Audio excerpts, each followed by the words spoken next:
Ladies and gentlemen, good afternoon and welcome to GEMA TV, the tallest man in Black Africa.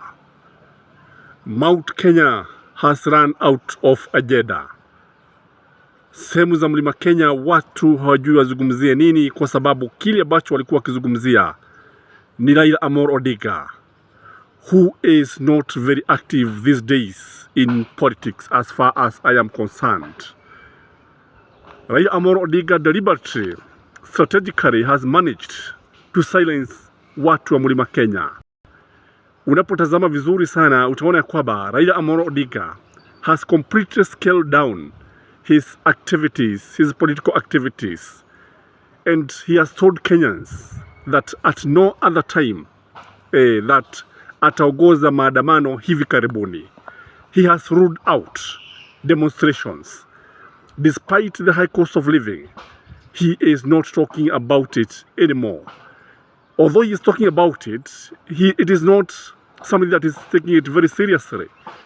And I think, if you ask me, this is a strategic move to disarm the people of Mount Kenya. Unapotazama vizuri utaona kwamba hawaongei, because their agenda has always been Raila Amolo Odinga. Their agenda has been also Uhuru Muigai Kenyatta.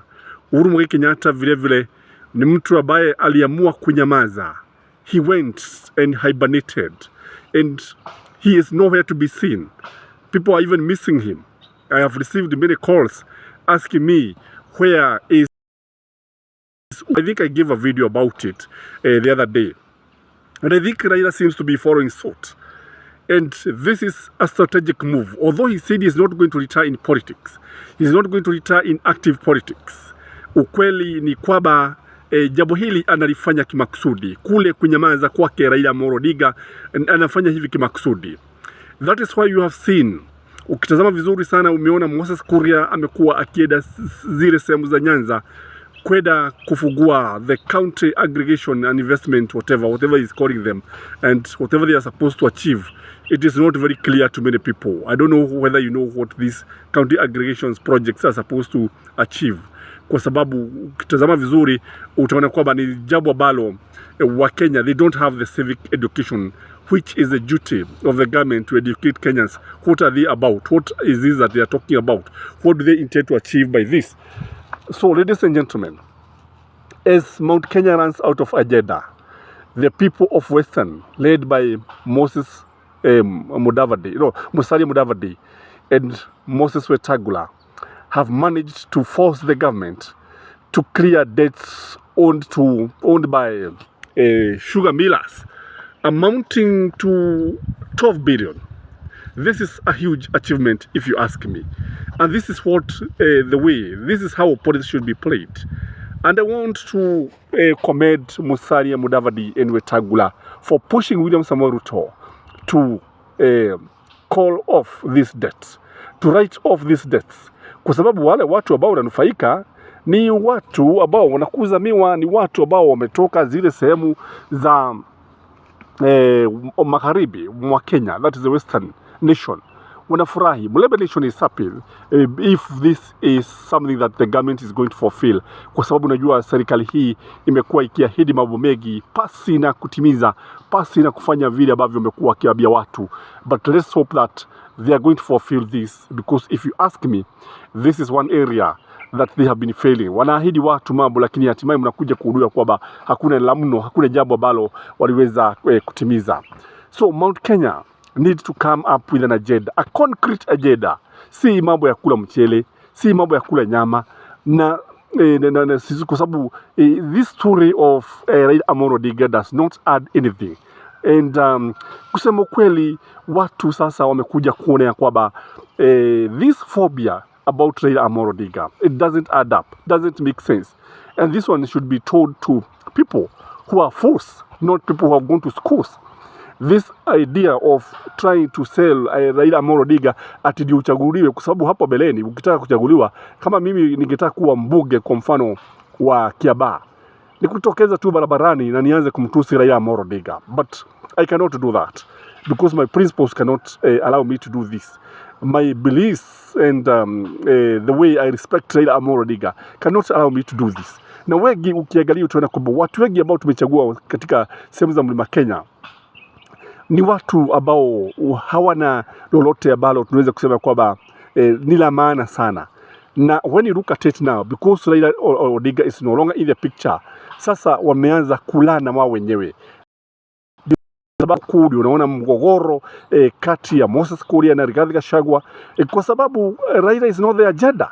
I told you, the moment Raila Amolo Odinga will be out of Mount Kenyan politics, the moment he will not be an agenda in Mount Kenya, hawa watu wataanza mafarakano, na mafarakano kusema kweli yameanza.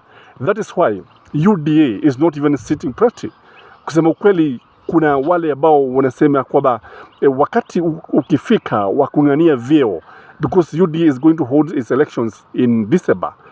Kusema kweli, when I look at na vile ambavyo watu wanajipaga kutoka sehemu za Mlima Kenya, naona wengi wanajipaga, wengi wanasema waude vyama vyao, and this was bound to happen because when you remove Raila Amolo Odinga, I told you, many people will not even see parliament. Kwa sababu ukiangalia utaona kwamba majority of our elected leaders, there is something that they lack. They don't have the charisma. That is the truth of the matter. They don't have that charisma that you'd expect to see from a leader. They don't have the call of duty. And that is most of them, when they are elected into offices, wengine wanatoroka kabisa, hamuwaoni, hawataki ukiwapigia simu wengine. For instance, I had numbers of, I think 4 of them from Mount Kenya. Already they are in parliament. Today, if you call them, in fact, one of them picked my call and asked me, who am I? Wewe ni nani? Nani alikupea namba yangu? It was very, very interesting. But before that, such people would call me wakiniuliza, what is the ground saying, watu wanasema nini, watu wanaonaje, what should we do? In fact, some of them, I used to advise them, and those who would lose, I told them, you lose. Because when I listen to the ground, it is like this. And I told them, I knew that some of them were not even serious. Walikuwa wanafikiria kwamba Raila would be declared the president. Na wengine walikuwa wamekuja pale kimakusudi tu bila, kwa sababu politicians unajua vizuri sana ya kwamba theirs is just interest. It is not that they are interested in serving people. Their interest is self-preservation. It is their own interest, not the country's interest. Unapotazama wengi kutoka Mlima Kenya, they cannot do anything, by the way. That is why farmers are crying. That is why the maize farmers are crying. That is why the macadamia people are crying. That is why the milk farmer is crying. Lakini hakuna lolote ambalo wanaweza kufanya, hakuna lolote, wananyamaza tu. Because I believe they should ask William Samoei Ruto, where is our share? Even the Kikuyus are shareholder of this government. Why are coffee farmers crying? Kwa nini wanalia? Ziko wapi zile ahadi ambazo waliahidiwa? Because you know, William Samoei Ruto, when he came to the mountain, he sat down with the people of the mountain, and there were some things that he promised Kenyans. He promised the people of Mount Kenya, and he also did the same to people from other communities, from other regions. Lakini sasa nataka kuzungumzia sehemu za Mlima Kenya kwa sababu moja tu. Because I know the presidency will be won or lost in Mount Kenya. That is the truth of the matter. Because when I look at it, I don't think William Samoei Ruto is going to make any inroads in Raila Amolo Odinga's stronghold. I don't think so. But should he lose even a third of the mountain, he should forget the presidency.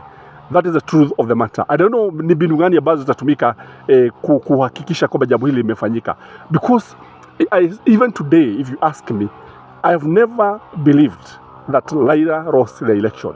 Sijui wewe unaonaje? Do you believe Raila lost the elections? Kwa sababu when I look at the support that Raila had on the ground, unless kulikuwa na mambo mengine ambayo yalikuwa yanaendelea, wewe huwa unasema ati pona sijui nini upone. Hakuna la kupona hapa. Ukweli lazima udhihirike na uogo lazima uchutame na ujifiche kabisa. Because this time round, because Azimio bado hawajatuambia ni nani ambaye wanataka kuwa rais wao, ni nani ambaye watamweka kama mgombea wa urais na nani atakuwa mgombea mwenza. And I think time has come for Azimio to name its candidate. kwa sababu ukichelewa utapata mtoto si wako. Ingawa wengine wanasema haraka haina baraka, wakati mwingine ni vizuri kufanya uamuzi haraka ili watu wajue tunaelekea wapi. Ni vizuri, we need to know where we are to, kwa sababu tusipofanya hivyo tunaweza kupata tumepata hatujafanya mambo mengi, because the candidate need to come out and, for instance, start campaigning in Mount Kenya. Because if I were Azimio, I would name Kalonzo very fast and send him to the mountain, campaign in the mountain, camp there just like William Samoei Ruto did in the mountain. Because I know before 2022, before 2013, William Samoei Ruto was the most feared politician in the mountain, especially after the post-election violence. I don't know what you think. I don't know where you're watching this video from. And as usual, ladies and gentlemen, let us interact with the comment section and let me know what you think about this, because Mount Kenya has no agenda as we speak. Bye-bye.